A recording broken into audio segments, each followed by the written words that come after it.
পালকিয়া খেলাঘর ও রামেশ্বর মন্দিরের যৌথ উদ্যোগে ক্লাবের ৬৪তম জন্মবর্ষ উপলক্ষে উত্তর হাওড়ার বিধায়ক তথা মন্ত্রী মহাশয়ের সম্মাননা জ্ঞাপন ও এলাকার দুস্থ মহিলাদের বস্ত্র বিতরণ করা হলো এই দিন। এরই পাশাপাশি এলাকারবাসীর জন্য ভজন সন্ধ্যাও আয়োজন করা হয়েছিল মন্দির কর্তৃপক্ষের তরফ থেকে। এই দিন প্রায় ৩০ থেকে ৩৫ জন মা ও বোনেদের হাতে ছোট্ট উপহার তুলে দিতে পেরে আনন্দিত এলাকার মানুষ সহ বিধায়কও। এই দিন সন্ধ্যায় বিধায়ক তথা মন্ত্রী উপস্থিত হয়েছিলেন ক্লাব প্রাঙ্গণে। তিনি নিজে হাতে দুস্থ মা ও বোনেদের বস্ত্র উপহার দেন এবং সরকারের তরফ থেকে চলা ক্যাম্পের কথাও বলেন এলাকাবাসীর উদ্দেশ্যে। হাওড়াকে কী করে স্মার্ট সিটি বানাবেন সেটিও তুলে ধরলেন সকল এলাকাবাসীর সামনে।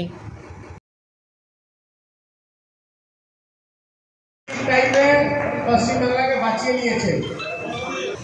আপনাদের উপরে ভরসা রেখে আমি তো প্রথমবার জিতেছি। আপনাদের উপরে ভরসা রেখে এই পশ্চিমবাংলা মন্ত্রিসভাতে পুরো হাওড়ার 16টা বিধানসভা থেকে একমাত্র প্রতিনিধি আমি আছি যে বিধানসভাতে প্রধানমন্ত্রী হিসাবে আপনার প্রতিনিধি। এবার ধরুন আমার কাজ, আমি কাজ করবো। আর আমার পুরনো ঘর এই রাস্তা থেকে বেরিয়ে যে বিল্ডিং, সেই বিল্ডিংয়ে আমি 28 বছর কাটিয়েছি। এই ক্লাবে এই শিব মন্দিরে মাথা নিচু না করে আমার এই রাস্তা থেকে যাওয়া আসা হতো না। কিন্তু আমার কোনোদিন জানা ছিল না যে আমি একদিন আমাকে এই ক্লাবের লোক ডেকে এত সম্বর্ধনা দেবে, এরকম কোনো কাজ আমি করতে পারবো, জীবনে কি করতে পারবো না। যে দলের রাজনীতি করতাম সেই দলকে মানুষ অ্যাকসেপ্ট করতো না, কিন্তু আজকে সবাই মিলে আমাকে আশীর্বাদ করেছেন, এমএলএ করেছেন, আর আমার দল, আমার সরকার আমাকে মন্ত্রী করেছে। আমার কিছু কমিটমেন্ট আছে উত্তর হাওড়ার মানুষের জন্য, সেই কমিটমেন্ট পূরণ করার জন্য আমি আজকে এখানে এসেছি। আজকে এই ক্লাবের বার্ষিকোৎসব 64 বছর পূর্ণ হয়েছে। এনাদের সঙ্গে কথা বলেছি আগামী দিন যাতে এই এলাকার জন্য কি আমি উন্নয়নমূলক কাজ করতে পারবো, কী সমস্যা আছে, এই সমস্ত আলোচনা করলাম।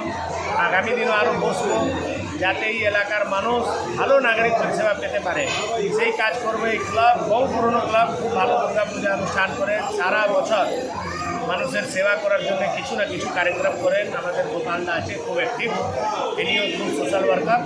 তো আজকে আমি এনাদের 64 বছর পূরণ হয়েছে, তাদের অনেক অনেক শুভেচ্ছা জানাই।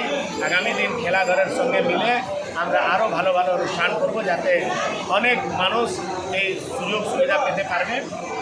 তার জন্যই আজকে এনাদের পাশে এসে এই সংস্থাকে অনেক অনেক শুভকামনা জানাই। কারণ উনি আমাদের পাশে থাকবেন 100%। আর উনি আমাদের পাড়ারই তো আগে তো আছে। হ্যাঁ, আমাদের কোনো অসুবিধার কিছু হলে আমরা দৌড়ে যাবো তার কাছে, উনি আমাদের কাছে, এবং ওনাদের যে টিম আছে, টিম আমাদের পুরোভাবে সাহায্য করে। উনি নতুনকে আমরা সবসময় স্বাগত জানাবো, নতুন ভালো করতেই পারে, কারণ আশা করছি আমরা ভালো হবে। কারণ যেহেতু ডাবল ইঞ্জিন সরকার আছে, সেহেতু আমাদের কাজ ভালো হবে। বিশ্বজিৎ বসা, এই মন্দির এবং ক্লাবের সর্ববিন্দু।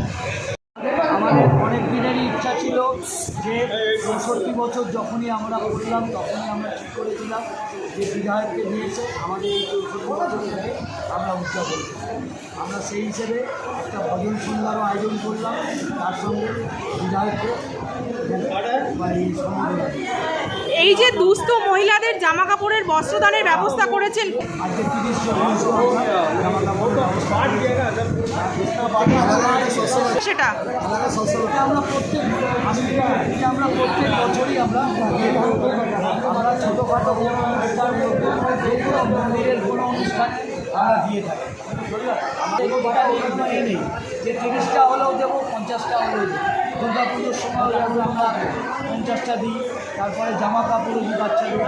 সব রকম ভীষণভাবে উৎসাহিত যে বিধায়ক এইরকমভাবে আমাদের সঙ্গে সহযোগিতা করবেন, আমাদের পাশে থাকবেন, কিন্তু আমরা খুবই উৎসাহিত। আমি ক্লাবেরই একজন সদস্য, একদম পুরনো সদস্য। এখন পুরনোর মধ্যে আমার নাম জগদীশ ঘোষ।